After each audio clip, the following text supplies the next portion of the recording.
اور انہوں نے ان سے کنکلوژن کیا نکالا تھا یہ ہم آگے جا کے ڈسکس کرتے ہیں. تو چلیے جی، جس طرح میں نے آپ کو بتایا کہ let us divide his work into 3 parts, 3 حصوں میں اس کے کام کو ڈیوائڈ کرتے ہیں. پہلا حصہ ہم نے بڑے ڈیٹیل کے ساتھ آپ کے سامنے رکھا، آپ کے ساتھ ڈسکس کیا کہ the purpose of his experiment. پہلا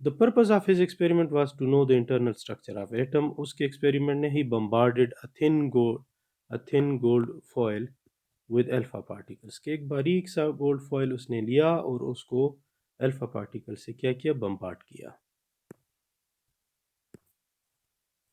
تو جس طرح آپ کو میں نے اوپر ویڈیو میں بتا دیا کہ اس نے ایک ریڈیو ایکٹیو سورس لیا الفا پارٹیکلز کا، اور اس کے ذریعے سے ایک تھن گولڈ فوائل کو اس نے اس کے اوپر بمبارڈمنٹ کی، جس طرح اوپر ڈائیگرام میں آپ کو بتا دیا میں نے.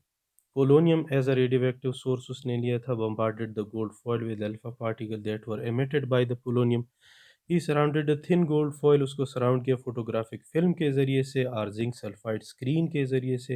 اور اس کا مقصد کیا تھا، to detect the particles emitted from the radiation source, کہ ان پارٹیکلز نے راستہ کیا اختیار کیا جو الفا پارٹیکلز تھے. اور آپ کو بتا دیا کہ اس پر پازیٹیو چارج ہوتا ہے، یہ بات نہیں بولنی ہے.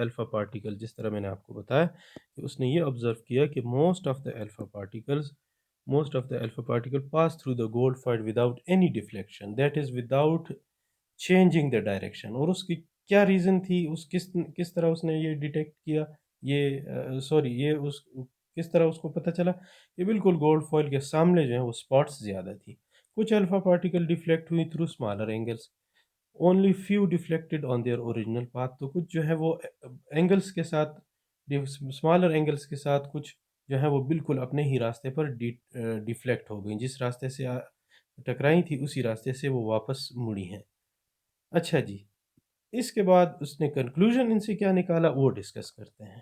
تو کنکلوژن اس نے پہلا یہ نکالا کہ جی most of the volume occupied by an atom is empty. اور اس کی ریزن کیا تھی کہ most of the particles pass through the gold foil without any deflection. جی پہلی کنکلوژن اس نے یہ نکالی. دوسری کنکلوژن یہ تھی کہ atom contains a positive portion that is nucleus, اور اس کو نام دے دیا نیوکلس. اور وہ کس بیس پر، as a centre of the atom, کس بیس پر، this concluded from deflection of the alpha particle, کیونکہ الفا پارٹیکل کے اوپر پازیٹیو چارج تھا، وہ ڈیفلیکٹ ہو گئیں. تو انہوں نے یہ نتیجہ اخذ کیا کہ سینٹر میں کوئی پازیٹیو پورشن ہے جن کے ساتھ یہ پارٹیکلز ٹکرا کے واپس اپنے ہی راستے پہ مڑ جاتی ہیں یا ڈیفلیکٹ ہو جاتی ہیں. تو یہ یعنی وہ کنکلوژن کا باعث بنا کہ پازیٹیو نیوکلس ہے اور سینٹر آف دا ایٹم میں ہے. جی جناب، اس کے بعد دیکھیں تھوڑی سی ریٹن کے لیے تھا کہ آپ پیپر میں لکھ سکیں. As the alpha particles have positive charge on them, similar charges repel each other, so he concluded atom contains a positive center called nucleus. When these alpha particle pass near the nucleus کے قریب جب یہ گزری ہیں، due to repulsion of the nucleus they were deflected with large angles. اچھا جناب، most of the mass is possessed by the Nucleus, یہ بھی ایک کنکلوژن تھا کہ زیادہ ماس جو ہے وہ اس میں نیوکلس میں ہے. یہ کنکلوژن کس وجہ سے بنی یہ بھی آپ کو بتا دیتے ہیں. So most of the mass is possessed by the nucleus. It was concluded from the bouncing back of the alpha particles. Alpha particle bounce back ہو گئے تو اس سے انہوں نے اندازہ لگایا، یہ کنکلوژن نکالا کہ یہ سٹرائک کرتے ہیں نیوکلس کے ساتھ اور پازیٹیو چارج اور اس کے ماس کی وجہ سے باؤنس بیک ہو جاتے ہیں. اب آتے ہیں جناب مین پاسچولیٹس. ان سب چیزوں کو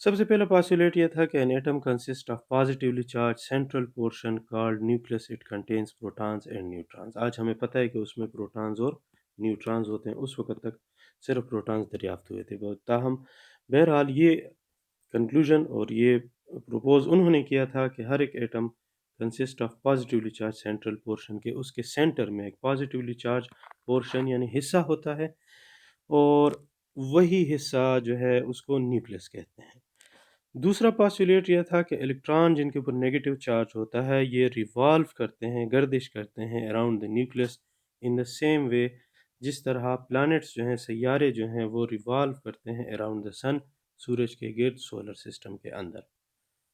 نمبر 3 پاسولیٹ یہ تھا کہ the attractive force of nucleus on the electron provides centripetal force to the electron۔ centripetal force جو دائرے میں حرکت کرتی ہوئی چیز کو جو سینٹر کی طرف کھینچتی ہے اس کو کہتے ہیں سینٹریپیٹل فورس۔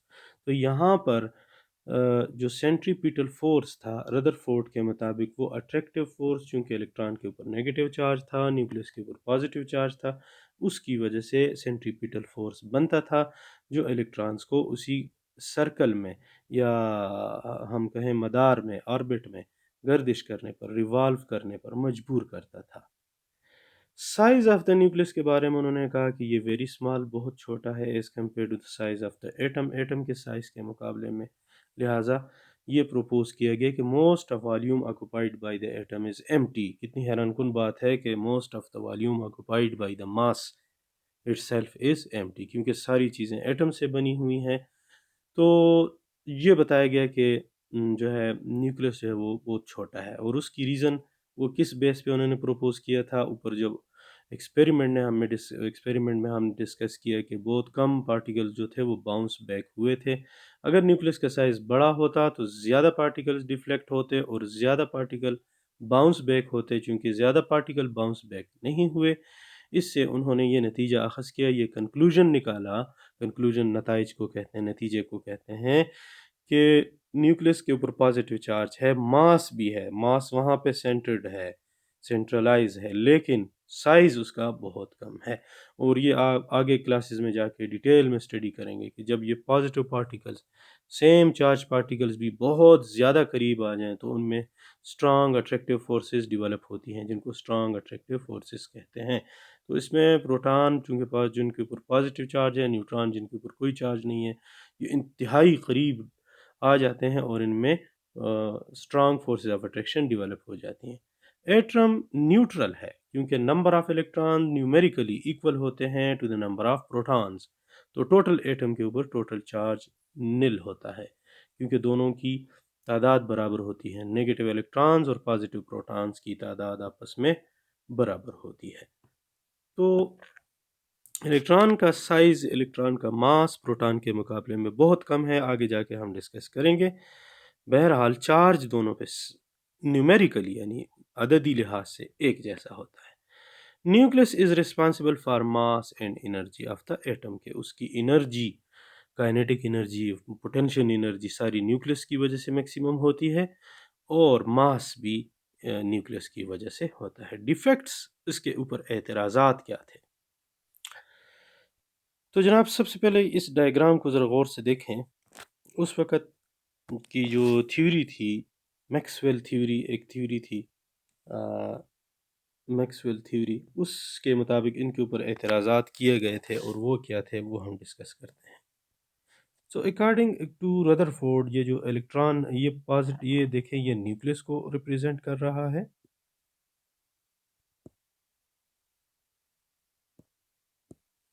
یہ والا حصہ نیوکلس کو ریپریزنٹ کر رہا ہے، اور یہ والا جو ہے یہ ہم نے ایک الیکٹران لیا ہے۔ تو میکسویل تھیوری کے مطابق اگر پازیٹیو ایک باڈی ہے، پازیٹیو باڈی ہے جس کے اوپر charge body means charge body, یہ نیوکلس کے اوپر ہم کہتے ہیں کہ پازیٹیو چارج ہے، چارج باڈی ہے، اور اس کے ارد گرد ایک اور چارج باڈی حرکت کر رہی ہے، موو کر رہی ہے۔ تو یہاں دیکھیں جناب، یہ الیکٹران کو ریپرزینٹ کر رہا ہے جس کے اوپر نیگیٹو چارج ہے، اور یہ جو ہے یہ ہم نے نیوکلس لیا ہے جس کے اوپر پازیٹیو چارج۔ سو میکسویل تھیوری کے مطابق جب ایک چارج باڈی کے گرد دوسری چارج باڈی یعنی یہاں پر الیکٹران گردش کر رہی ہے، ریوالو کر رہی ہے، میکسویل تھیوری کے مطابق اس پارٹیکل کو جو گردش کر رہا ہے، جو ریوالو کر رہا ہے، اس کو آہستہ آہستہ انرجی لوز کرنی چاہیے، انرجی اس کی جو ہے آہستہ آہستہ کم ہونی چاہیے، اور جتنی اس کی انرجی کم ہوگی، یہ نیوکلس جو کہ پازیٹیو ہے، اس کے اوپر اس کا ہولڈ جو ہے وہ اور زیادہ ہوگا، اور نتیجہ کیا ہوگا کہ اس کی جو آزادی ہے وہ آہستہ آہستہ ختم ہوگی، اور اس کو ایک اسپائرل، یہ جو ہے نا، یہ اسپائرل وے، یہ اسپائرل راستہ، اس راستے پہ چلتے ہوئے، کیونکہ اس کی آہستہ آہستہ انرجی کم ہوگی تو یہ پازیٹیو نیوکلس جو ہے اس کا ہولڈ اس نیگیٹو الیکٹران کے اوپر زیادہ ہونا چاہیے اکارڈنگ ٹو میکسویل تھیوری، اور اس کو آخر کار جا کے اس نیوکلس میں گر جانا چاہیے اور ایٹم کو ڈسٹرائے ہونا چاہیے۔ لیکن ہم اپنے ارد گرد دیکھتے ہیں ساری چیزیں ایٹم سے بنی ہیں اور سب کی سب سٹیبل ہیں، کوئی بھی چیز ڈسٹرائے نہیں ہوتی ہے۔ ایک اعتراض یہ تھا اور اس کا ردرفورڈ کے پاس کوئی ایکسپلینیشن یا کوئی جواب نہیں تھا۔ جی جناب، اس کے بعد دوسرا بڑا اعتراض یہ تھا کہ یہ الیکٹران جب اس طرح سپائرل موو کرے گا تو یہ مسلسل جو ہے ویوز کی شکل میں، ریڈیشن کی شکل میں اس کی انرجی لوز ہونی چاہیے، اور اس سے جو ریڈیشنز نکلتی ہیں ان کو جب ہم پرزم میں سے گزاریں تو ہمارے پاس جو اسپیکٹرم بننا چاہیے وہ کنٹینیوس اسپیکٹرم بننا چاہیے، کنٹینیوس اسپیکٹرم بننا چاہیے۔ تو جناب اس سے پہلے ایک ویڈیو میں ہم ڈسکس کر چکے ہیں کہ کنٹینیوس اسپیکٹرم اور لائن اسپیکٹرم میں کیا فرق ہوتا ہے۔